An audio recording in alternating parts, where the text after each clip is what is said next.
WNST, Towson, Baltimore, and Baltimore Positive. I'm into a segment right now. I'm just going to throw myself on the mercy of my sponsor and friend and guest here. First off, he hasn't been up on my roof lately, and spring is sprung, so get him up onto your roof if you have a commercial space. But Bill, honest to God truth, and this is no disrespect to my friends at Royal Farms either, because I drink their coffee, but your mug has been displaced in the move. So I have not held your mug up on the air in weeks. So I apologize. It was wrapped by the Von Paris people when they moved me in. And at some point I'll get the mug back. But in the meantime, I'll just hold the Wise Market up and say that I love Cole Roofing. Is that fair?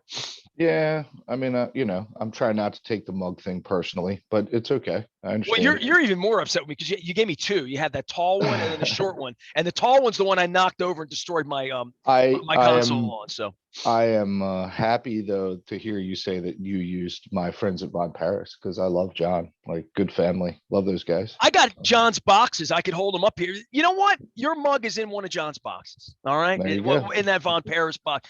Bill Cole is here. He does roofs and he chats with me. Dude, you haven't been on in like a month. I slept through an alarm last week and blew you off. I mean, I'm struggling here in 2022. The LA thing and the Super Bowl thing, is there anything you want to say on the backside? We got a baseball lockout. We've got an invasion going on in Ukraine. Nothing's happened since the last time we got together, right?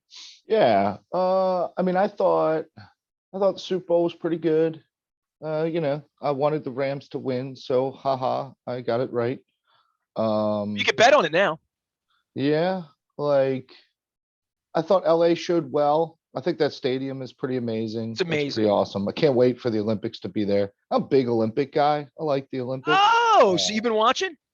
Oh yeah, constantly. I mean, that might be my favorite part about the Olympics is whenever I get a chance to actually turn the television on, I don't have to figure out what I want to watch. I'll just watch cross country skiing or curling, or I don't really care what it is. If there's an American on the TV, I've got a rooting interest and rah rah, let's go. I don't care what it is. So I find it fun. See, the Olympics are something that you've done it all your life, you'll do it. And we used to do it every 4 years twice, and then they moved it, and all of that going on. I've talked to Don about this, and Don and I are sideways about sports in general. If you listen to us, the Orioles can do no wrong, the Ravens can do no wrong, and I'm just a prick for Right. pointing out the fact that they've lost 100 games, every year. So, but when it comes to the Olympics and the World Cup, and I'm a World Cup guy, right? Like, and Sure. Terry's going to bring the World Cup here, sure he is. Sure. And I'd be all for that. The level of corruption, and as we Yeah. talk about Russia invading Ukraine and having dipshits on television here and right-wing zealots cheering him on, which is just beyond anything I can wrap my arms around or be in a relationship with if you're cheering for Putin. I that's just where it's at. But the notion that money, that kind of money, has destroyed the Olympics. It has destroyed the World Cup from a purity stand. If you're just looking for television, go for it. If that's what you want to watch, if you want to laugh, if you want to cry at this 15-year-old girl who clearly was drugged and cheating and then fell and she's 15 and she's a girl and what is she doing there and the mental health and like all the modern parts of this.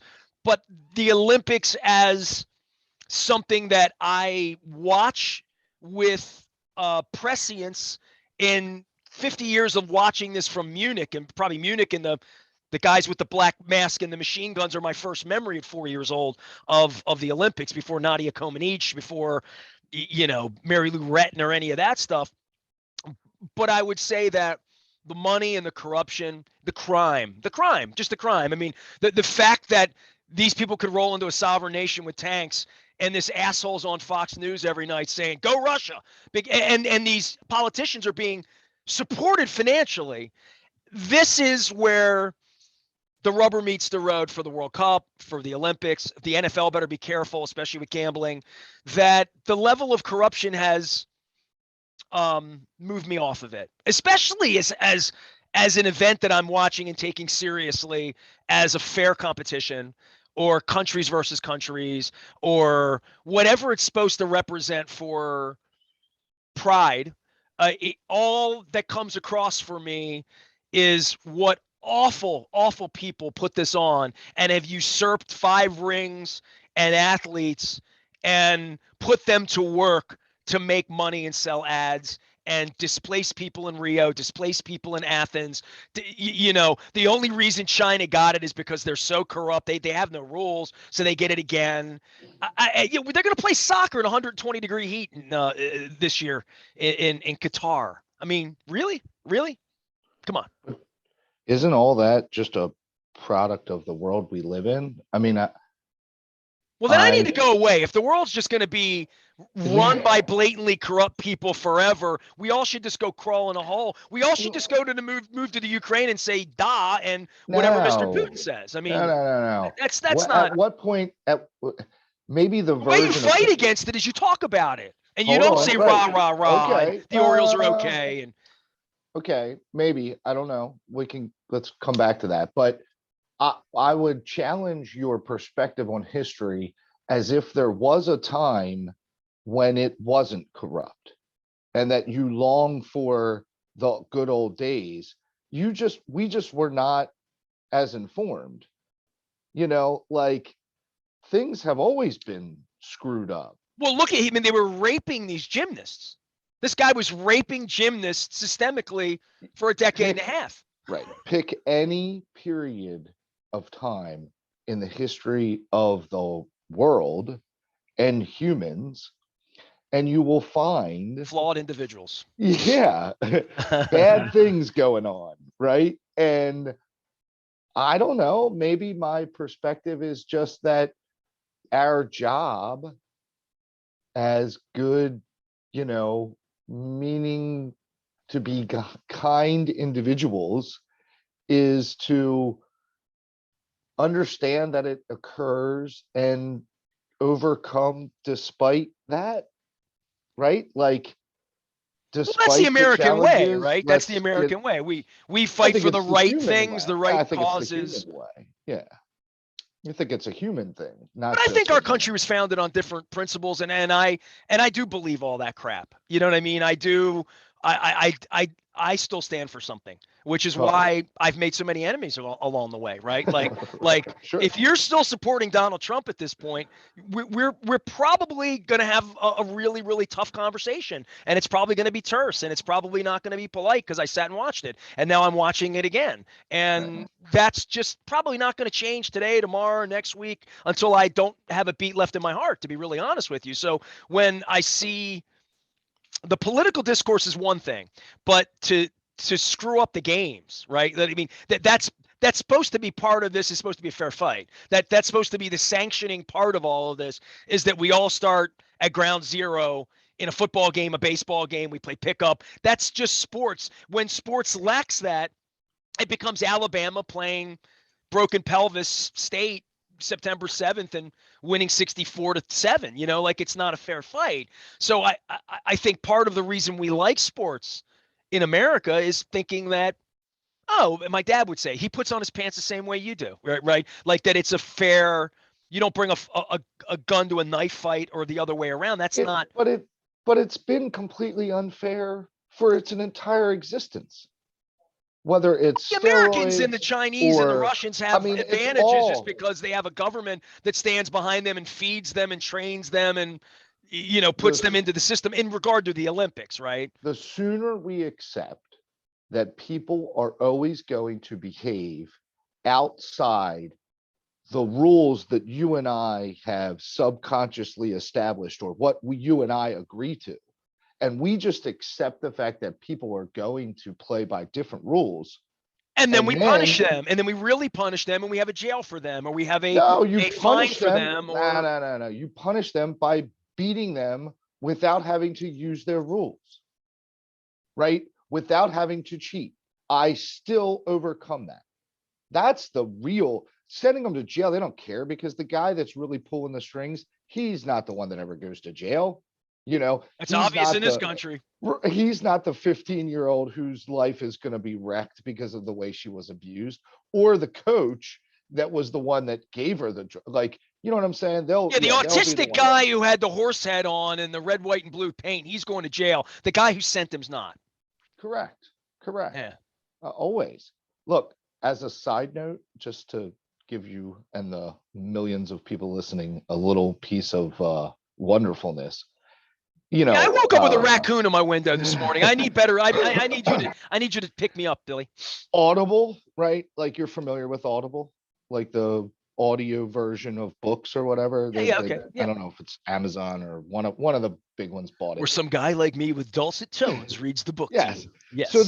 they're it's wonderful, right? It's like one of the great inventions of our time. Like the fact that I can, Books on tape yes, yes. that you could be illiterate and still read a book. And every day when I'm driving in my vehicle, right, I can get a few chapters in. That so on there, I found this thing called the Great Courses, and it's like the one I'm doing now is 43 hours of a guy giving a lecture about the history of the United States. And I'm telling you, like I thought I was a little skeptical, like 43 hours. Oh my gosh, I'm going to drive That's all a the long freeways. movie, dude. Like, right. Well, it's, it's only been 200 I years. watched The So Sopranos 300 20 years ago. I'm not sure it was 43 hours, you know? Right. But this guy is like a master storyteller. You know what I mean? Like I was not excited by history going to school. Like I just couldn't get into it. But I love Don't tell history. Moeller that. He taught history. I love history now as an adult, but as a kid growing up, man, I couldn't take it. And the difference is that as an adult, I'm able to go find history and consume it in a way that works for me. Like there's a guy, Dan Carlin, who does Hardcore History podcast, right? He does World War One, and those are like epic 4 hour, six novels, four I'm hours just not that long. interested in it. Well, and I would at the surface say that, but Dan Carlin is a dude that you sit down next to at the bar and he starts telling you a story and you can't pull away from it. Like it's such a great story. And he tells it to you in a way that is relatable. Like the story of World War One is, you know, nobody really understood what machine guns were. Like machine guns did not exist. We came out of the Napoleonic Wars of people on horseback, and yeah, there were like guns, Muskets, right. right, but not machine guns. And at the beginning of World War One, Germany, and again, I'm not a professor, so if I get this totally wrong, I'm sure people will chastise us, but whatever. Germany tries to invade Belgium. It Goes had to do with through Belgium. Ferdinand, right? I mean, literally, it was the Archduke Ferdinand of Austria. Like Yeah, yeah, yeah. that was that's the first thing I Googled. I Googled that it had something to do with Ferdinand and World War One. That's what when I think of World War One, I think of Ferdinand, but I don't know why. But I did take history courses in 8th grade with Miss Simpkins. Yeah. Well, I can tell you that The story. assassination. I can tell you that It was story, the but that's not. assassination of Yeah, yeah, yeah. Archduke Franz Ferdinand. So I Yes, know a little bit of history. So there you go. All right, I but wasn't that's that an far even off. but that's an even better story. And if you like conspiracies, you got to compare that to the death of John F. Kennedy, and it's really weird. But anyway, uh, the Germans, far superior, are trying to take a road or something in Belgium, right? And Belgium has very little forces, but they have these little mound forts and they have some machine guns. And because humans did not understand, the Germans just kept charging and At Belgium some kept. point, they'll run out of bullets. Well, no, they didn't even like it wasn't even a comprehension that they just kept killing them and killing them and killing them. The only reason the Germans were able to get through, again, this is storytelling, is because the pile of dead bodies got so high that the machine gun Took couldn't on the shoot the bodies. X Right. guys, and Right. they got past them around the back, and that was the end of it. But it's this concept of how humans evolve and how they lack of understanding. And anyway, my point is, Audible, wonderful thing. there's this masterful storyteller, and they take these class, like this is a lecture series from a university or something, and you can just go on your phone and be getting that information whenever you want. Well, I mean, the information, we don't lack information here. We lack good information, right? Like the ability to get information now. It's what are Right. you getting, and what university's sponsoring it, and how do they feel about Black history? Are they going to teach true Black history, or are they just going to erase it? And Sure. that's an argument that we have here. In modern times. Bill Cole's here. I would hold up his mug. I don't have it. So I'm going to hold up my Wise Markets mug and say it's a wise conversation with our friend Bill Cole from Cole Roofing. Tell me what you do, because you get on roofs and you do solar and you try to make the world a better place in your way. Yeah. I mean, for over 100 years, we've just been trying to, I guess, keep people's buildings dry, put quality roofs on.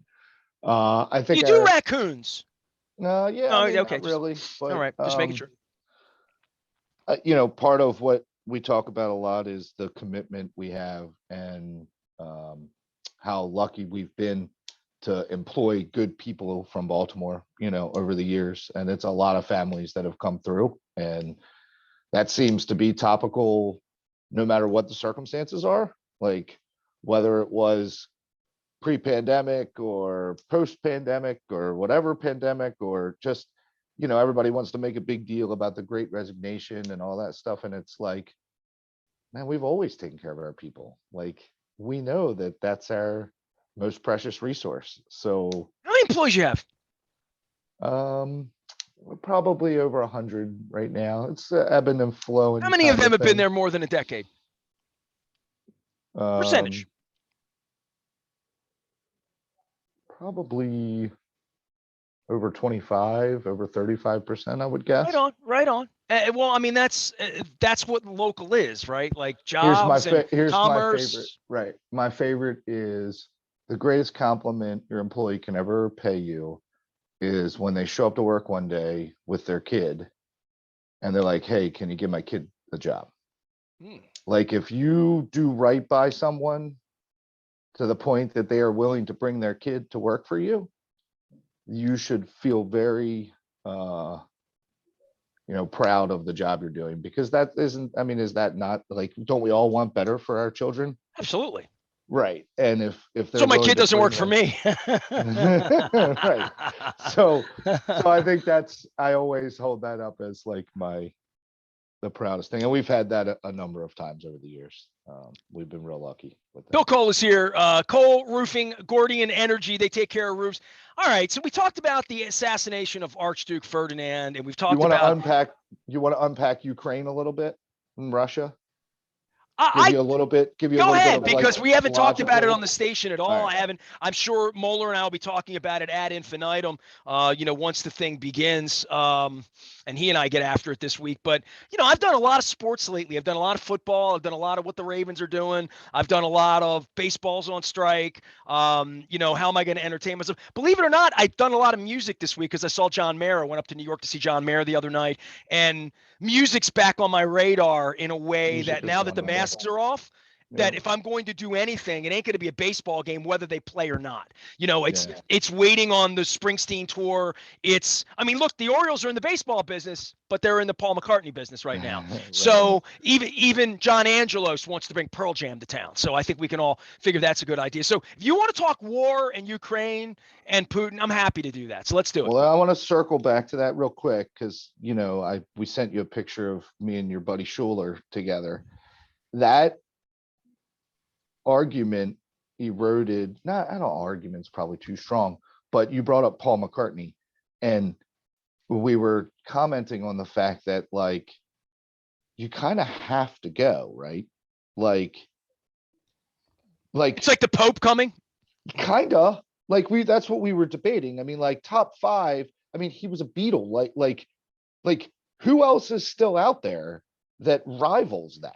And maybe it's not a great concert. Maybe, who knows what he'll play? Like, what, No. He that's all plays all debatable. night. Well, I'll tell you, I'll make a statement from McCartney because I've seen McCartney a bunch of times and I've met him and he autographed a Rolling Stone for me and answered a question from me. So I'm a McCartney guy. Yeah. I saw him up in Hershey. I guess it was 6 years ago now, 5, 6 years ago. Jen and I went up. Luke went with his mother, sister, brothers, family night out at Hershey Nice. Stadium.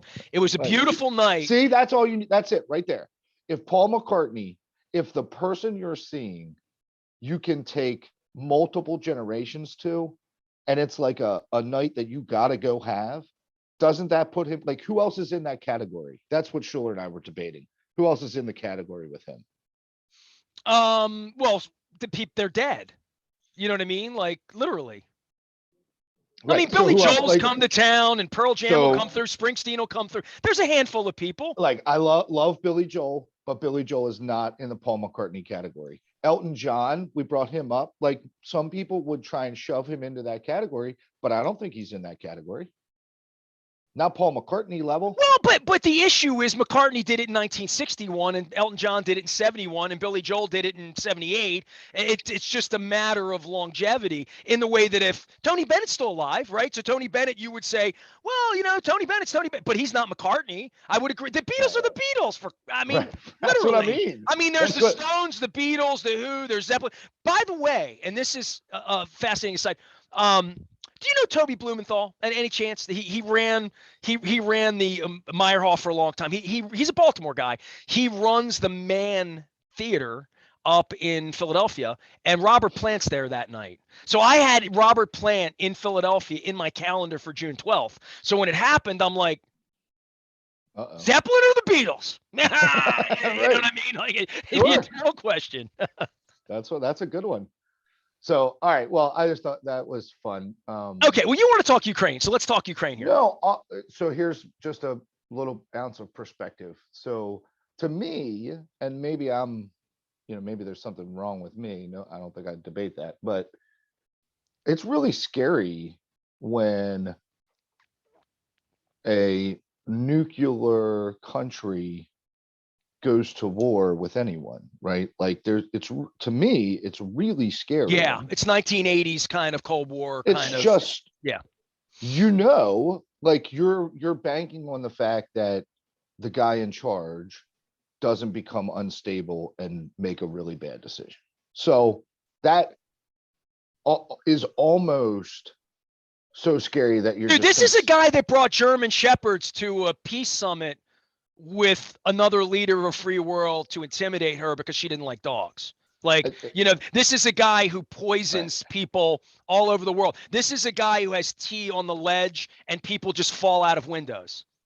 Like, that's a Russian thing. People, if they want to execute you, they push you out the window and say you jumped, and there's no trial. You just jumped. It was a suicide.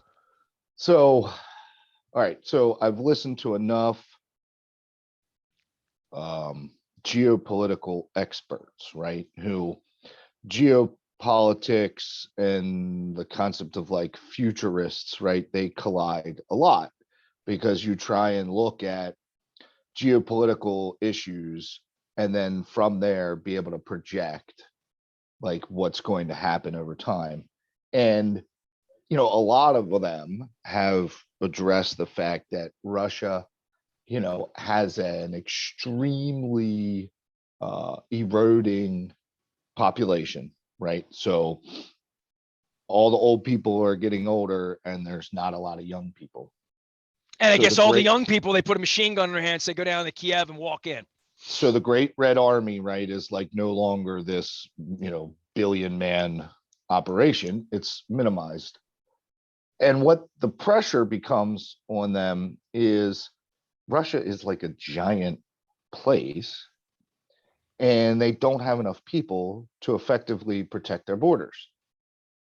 So their only choice is to try and move geographically into places that will give them natural protection as opposed to just wide open land that people can invade from. No one wants to invade Russia, not the Mongols, not the Afghans. No one's running into their hills to become Russian. Understand that somewhere at its core is this like need for natural resources. And And Ukraine has it. Yeah, Ukraine is a fertile southern. Things grow there, food grows there, all of that. Yes. Same with the Russian plains and all the oil and natural gas and everything that is in Russia that Russia is now holding people hostage with throughout Europe to sell to. So Russia will need to extend their border to create a defensive position that they can then hold.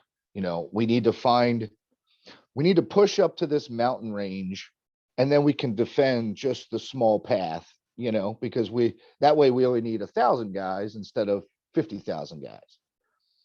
After Ukraine, they're going to have to push into Poland because Poland represents that other geographical boundary. They have to shrink the distance that they have to defend. Eventually, they'll make it to Berlin. Yeah, I don't know if any of that is like true or whatever. This is just like how these guys explain it, and it's like, okay, so well, you're trying to get into the mind of Putin, who's a KGB terrorist, literally, right? Like he's a terrorist who has aspired to power. Where here we took, a blowhard TV creep, and who has no intellect at all about any of this, or no curiosity about any of this, other than, Putin was nice to him 25 years ago and gave him some hookers. Like literally, like that's and was willing to build a Trump Tower in Moscow for a couple $2 billion. Like it's literally all about money on the capitalism side, and I think Putin understands that. He throws enough money at corrupt America. We go back to corruption. Let's go back to the beginning. You throw enough money in PACs to politicians in Texas, Ted Cruz will take your back. Because the idiots in his district don't have a passport, and they think, Putin's a nice 5-letter word. And Russian, well, they're not that bad. They're Russia. Tucker Carlson says they're the good guys. And he's smart. Look at his hair, and he's white. So I don't know the intellect of where an American would sit on this, but this is a heinous act of war against 40 million people. I have friends who are Ukrainian, not of descent. I mean, friends who've lived in Kiev and invited me and like all of that, right? Wear the gold jerseys when their team plays soccer in the World Cup and whatnot. I can't imagine what they're saying to their children today. I mean, this is a heinous thing that's happened, and I don't know what the outcome's going to be. But to your point, it's not, well, we're going to bring the Army reserves in and go machine gun to machine gun with Russians on the streets of Kiev.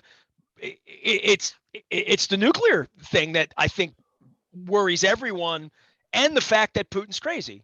Well, and right. At one point, we had a crazy guy running our country. He still runs 46% of the people's minds here in some way, and says Putin's the good guy. I don't know how. I mean, I don't know how we got to this point. We got to this point because people don't know anything about history. That's what the issue is. My interest is to attempt to keep this apolitical, just because But it's not apolitical. Well, hold on. My concern and the fear around a nuclear war, whatever, like, how can I put it into a basket in my brain so that I get up and go to work every day? And the issue is, if you look at his movements as strictly trying to protect his country, that means that the nuclear option is not something that would help advance that cause. So when I listen to these people and they tell me why he's going to have to do this, look, they don't have enough workers to support their population. They don't, you know what I mean? They have real structural problems. The country is collapsing. It's collapsed multiple times. Meanwhile, the 12 guys that are, that have all the money have boats sitting down in Miami. I mean, I can take you down in Miami right now, and I can drive you through 12 straight blocks. That's nothing but Russian people bringing millions of dollars, doing all the shopping, supporting South Florida, and how they got here. I mean, I remember a point where the first Russian I ever met, I'm like, how did you get here?